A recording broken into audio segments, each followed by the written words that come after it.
Bon, je voulais m'habiller en chevalier pour l'occasion, mais j'avais pas. J'avais pas de costume. Mais j'ai une épée, ça compense.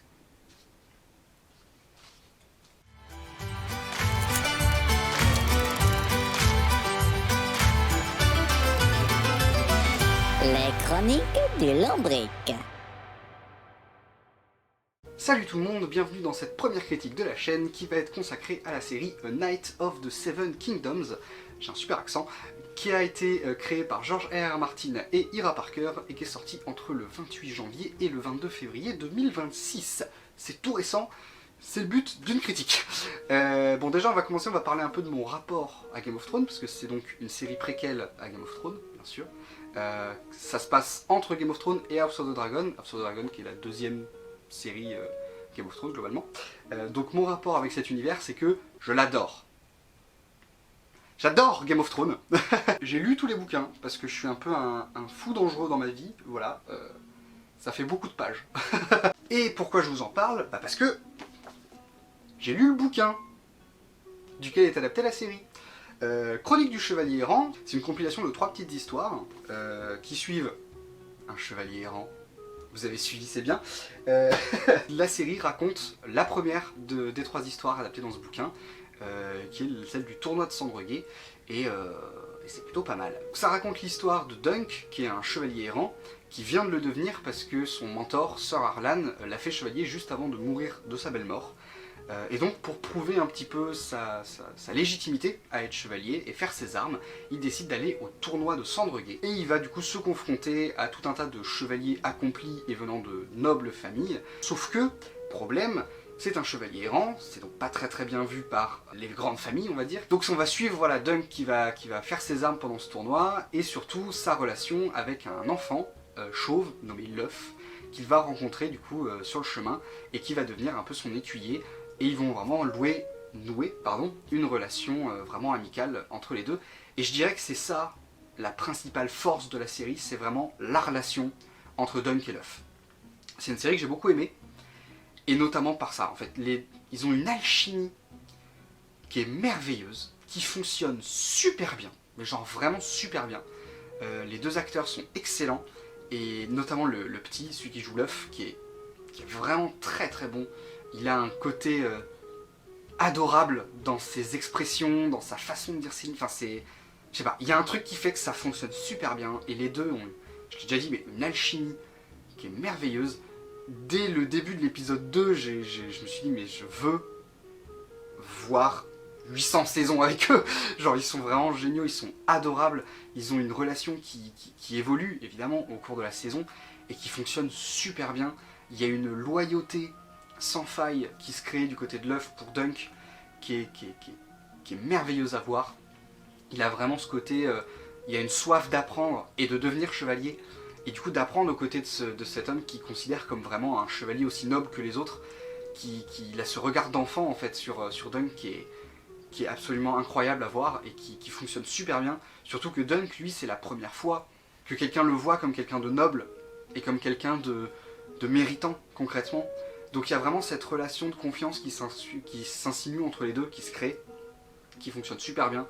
Et notamment Dunk, il a beaucoup à apporter du coup à cet enfant, mais cet enfant a beaucoup à lui apporter. C'est vraiment une relation à double tranchant quoi, et c'est super. L'autre grosse force de la série selon moi, c'est que ça fait du bien de voir une série dans l'univers de Game of Thrones qui est beaucoup moins d'ampleur, et qui soit plus à échelle, on va dire humaine en fait concrètement. Parce que dans Game of Thrones et dans House of the Dragon, que j'aime un peu moins, mais ça c'est une autre histoire, on suit plusieurs personnages qui sont répartis dans tout le royaume, des fois même dans d'autres pays. Il y a des intrigues politiques qui s'entremêlent. C'est assez, voilà, c'est lourd comme série, c'est vraiment très lourd, Game of Thrones et House of the Dragon. Là, on suit un seul personnage, Dunk, on a son point de vue du début à la fin.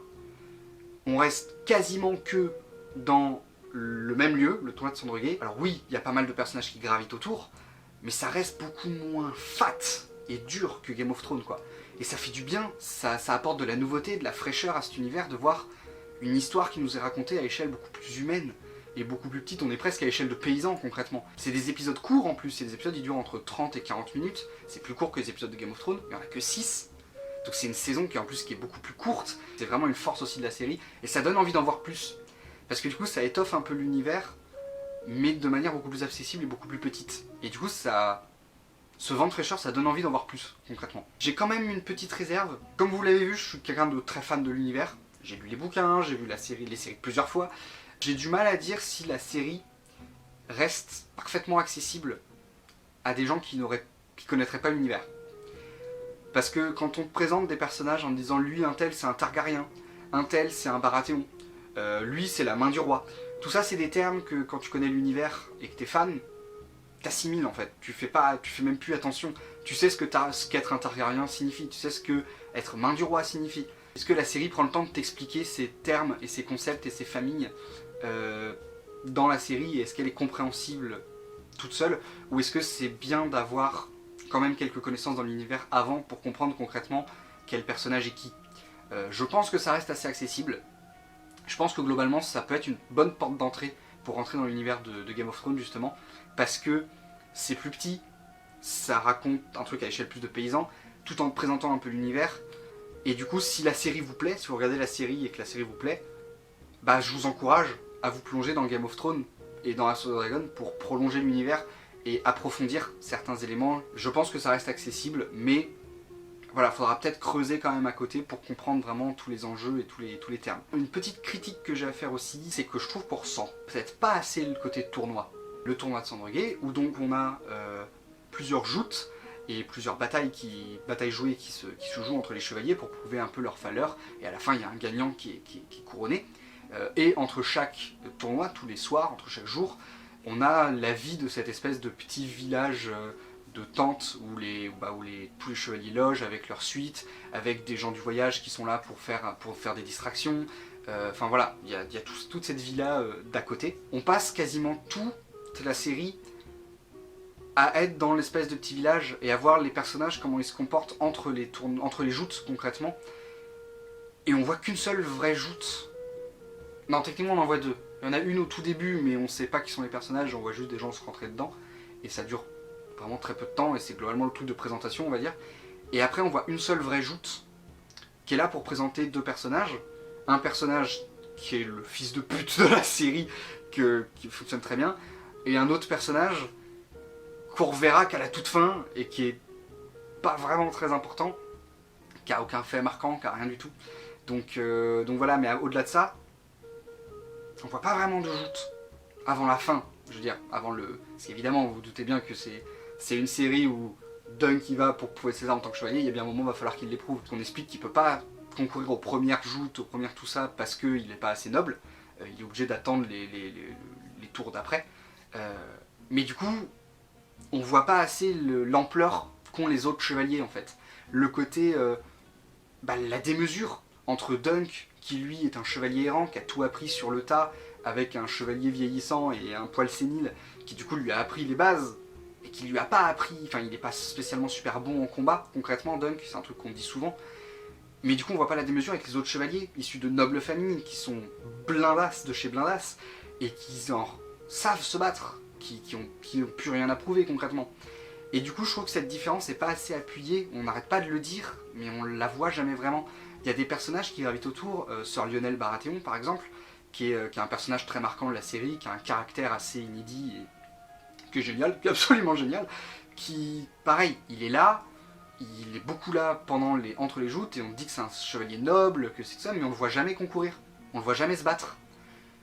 Donc c'est compliqué en fait de se rendre compte du côté tournoi, alors qu'on le voit pas vraiment. On passe plus de temps quand même sur les à côté, et sur la vie au village, plutôt que sur le tournoi lui-même. Ce qui n'est pas un mal en soi, parce que du coup ça permet d'étoffer les personnages, d'étoffer la relation entre Dunk et Luff, la relation que Dunk a avec tous les gens qui l'entourent, les chevaliers, ceux qui vont se faire des ennemis, ceux qui vont se faire des amis, tout ça. Mais ça manque quand même de tournoi dans ce tournoi.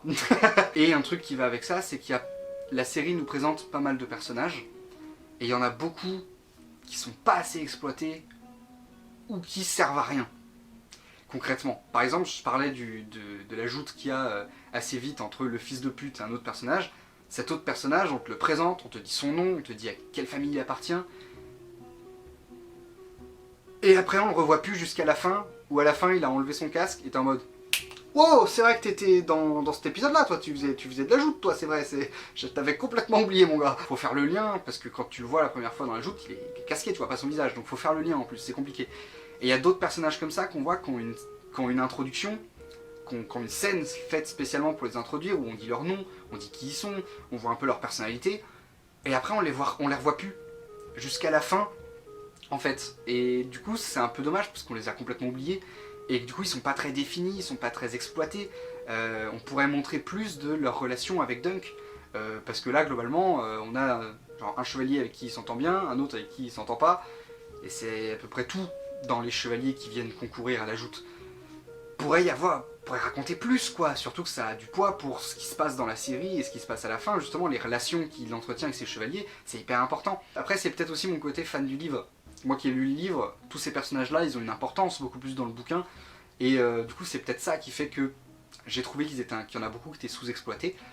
Mais quand même, je trouve que ça aurait pu aller plus loin. Ça aurait pu aller plus loin quand même, dans les personnages.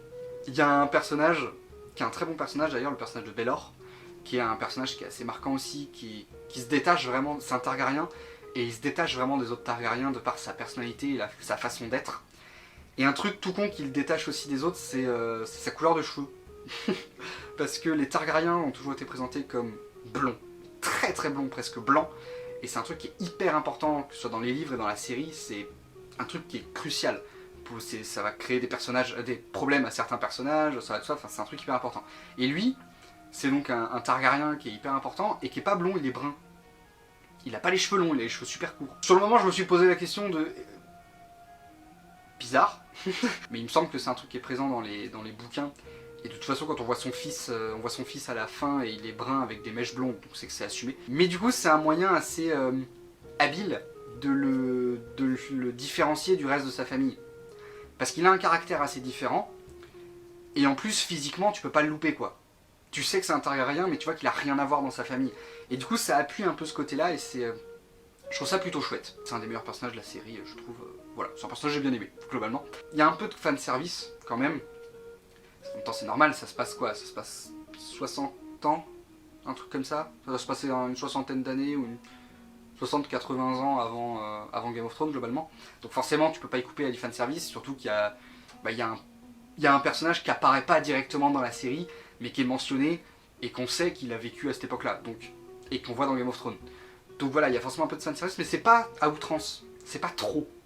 C'est parfaitement lisible, c'est parfaitement cohérent dans l'univers. Ça fait un peu de foreshadowing fanservice, mais en même temps qui fonctionne. Parce que quand tu connais l'histoire des bouquins, surtout, parce que leur histoire est surtout traitée dans les bouquins, que tu sais certaines choses qui leur sont arrivées, tu vois qu'il y a certains trucs qui peuvent concorder, mais qui restent bon enfant et qui te spoilent pas pour autant. Ça reste, voilà, c'est du fanservice qui est intelligent et qui fonctionne bien, je trouve. Je trouve que le personnage aussi de... Comment il s'appelle? C'est Daemon, je crois qu'il s'appelle. Daemon ou Daeron, je sais plus.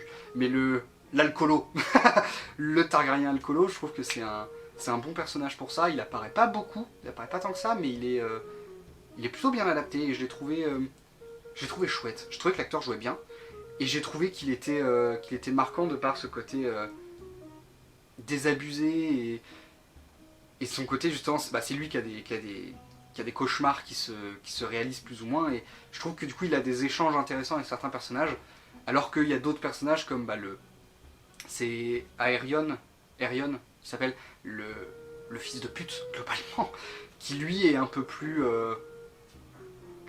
des Targaryens un peu fous et cruels comme ça, on en a déjà vu plein, et du coup il se démarque pas vraiment des autres. Il est un peu trop Viserys Viserys de la saison 1 de Game of Thrones, ou de...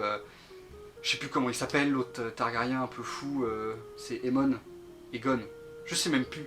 Mais bref, dans House of the Dragon, il se démarque pas trop. Alors que d'autres comme Baelor ou Daemon se démarquent un peu plus parce qu'ils ont des traits de personnalité qui les démarquent, et ça c'est cool pour le coup. Il y a un truc aussi qui m'a un peu dérangé à un moment, c'est que pendant toute la saison on te tease un gros truc marquant qui va arriver, et quand ce truc marquant arrive enfin, t'es super content, t'es accroché à ton siège, t'es en mode ça y est c'est le moment, et ben on te brise le truc en te faisant un gros flashback. Un gros flashback qui prend genre la moitié de l'épisode. C'est relou. Ça met vraiment l'action en pause. Pourtant ce qu'il raconte dans le flashback est hyper intéressant, mais ça coupe l'action que t'as attendue pendant plusieurs épisodes et que t'y es enfin t'y es et ça marche pas. Et je trouve que ce flashback, il aurait pu grave fonctionner plus dans d'autres épisodes. Il y a des moments où ça aurait été fluide de le mettre et où ça aurait très bien fonctionné et ça aurait épaissi le personnage et tout, mais sans couper une action hyper intéressante comme là quoi. Là c'est genre, c'est presque le climax de la saison et on te le coupe en plein milieu pour te mettre un quart d'heure de flashback. Voilà, je comprends pourquoi ils l'ont mis à cet endroit-là, en termes au vu de ce qui se passe pendant cet événement. Je comprends pourquoi ils l'ont mis là, mais je trouve que ça ralentit vraiment l'action et qu'il y a plein d'autres moments où il aurait pu être mis de manière plus fluide et meilleure et qui n'aurait pas entaché la progression dramatique de l'histoire, quoi. Donc c'est un peu dommage. En termes de réalisation, c'est plutôt cool. Il y a des beaux plans en général qui sont là, notamment au début de la saison. Ça commence par Dunk qui enterre Sir Harlan, son mentor, au pied d'un arbre sur une colline, et il y a des plans larges sur cette colline, sur cet arbre, tout ça qui sont vraiment très beaux. Il y a des moments qui sont assez beaux, qui sont très bien cadrés, et la composition de l'image est assez belle. Bon après c'est genre coupé juste après par un plan où on voit Dunk chier, donc c'est un peu moins de l'amour. Il y a un événement aussi, un moment qui se passe où on a toute une partie qui est filmée en plan subjectif, en vue du personnage, et ça rend plutôt bien et ça représente bien le chaos un peu de ce moment. Donc c'est plutôt cool, c'est plutôt très très cool. Pour le reste, c'est assez classique, ça se contente de filmer ce que ça a filmé, ça fait pas de grandes envolées ou de tout ça, c'est assez classique, mais ça fonctionne très bien. Ça fonctionne très bien, du coup, ça, voilà, même si ça montre ce que ça a montré, ça le montre bien, donc c'est cool. C'est parfaitement lisible, c'est parfaitement suivable, il n'y a pas de problème de compréhension, enfin c'est vraiment très cool. Mais non, j'ai à peu près dit tout ce que j'avais à dire, ce qui est plutôt cool, ce qui est plutôt bon signe. donc voilà. En bref, c'est une série que du coup je recommande. J'ai vraiment beaucoup aimé, j'ai vraiment beaucoup apprécié. Si vous aimez Game of Thrones, foncez, mais à 1000%, vraiment, genre c'est valeur sûre, donc foncez comme des oufs. Si vous connaissez pas Game of Thrones, que vous connaissez pas trop l'univers, je pense que ça peut être une bonne porte d'entrée. Ça vous donnera envie de prolonger un peu l'expérience et d'approfondir le lore en regardant Game of Thrones, en lisant les bouquins peut-être, en tout ça. Et je vous encourage à le faire parce que c'est vraiment un super univers qui est très très riche. Je pense que c'est vraiment une très bonne série, qui a forcément qui est pas parfaite, qui a quelques petits points dommageables on va dire, mais qui reste quand même très très bien, très appréciable. C'est assez court, hein, c'est 6 épisodes de 30 à 40 minutes, donc en une après-midi vous pouvez vous être tout fait et c'est très rapide, c'est très bien. Puis ça fait du bien de voir une série avec moins d'ampleur quoi. Ça fait du bien, c'est rafraîchissant quoi. C'est vraiment rafraîchissant. Voilà, c'est à peu près tout ce que j'avais à dire sur A Night of the Seven Kingdoms, avec mon super accent. J'espère que ça vous a plu, que ça vous a intéressé. Encore une fois, mon avis n'implique que moi, ça vaut ce que ça vaut. L'importance qu'à mon avis, c'est l'importance que vous lui donnez. N'hésitez pas à me dire ce que vous avez pensé de cette série dans les commentaires, ça m'intéresse de savoir un peu, qu'on soit d'accord ou pas d'accord. Communiquons, partageons, débattons, c'est un peu le but, mais toujours dans le respect des avis de chacun, s'il vous plaît. Sinon, en termes de chaîne, du coup, les critiques, ce sera tous les mercredis. C'est la date que je me suis fixée. Voilà, tous les mercredis, il y aura donc une nouvelle critique, et de temps en temps, si genre j'ai 2 critiques à sortir, parce que j'ai 2 films que j'ai vus, bah, l'autre sortira à un autre moment dans la semaine, mais au moins tous les mercredis, ce sera notre petit rendez-vous. Et du coup, bah, je vous dis à mercredi prochain, et puis bah à plus.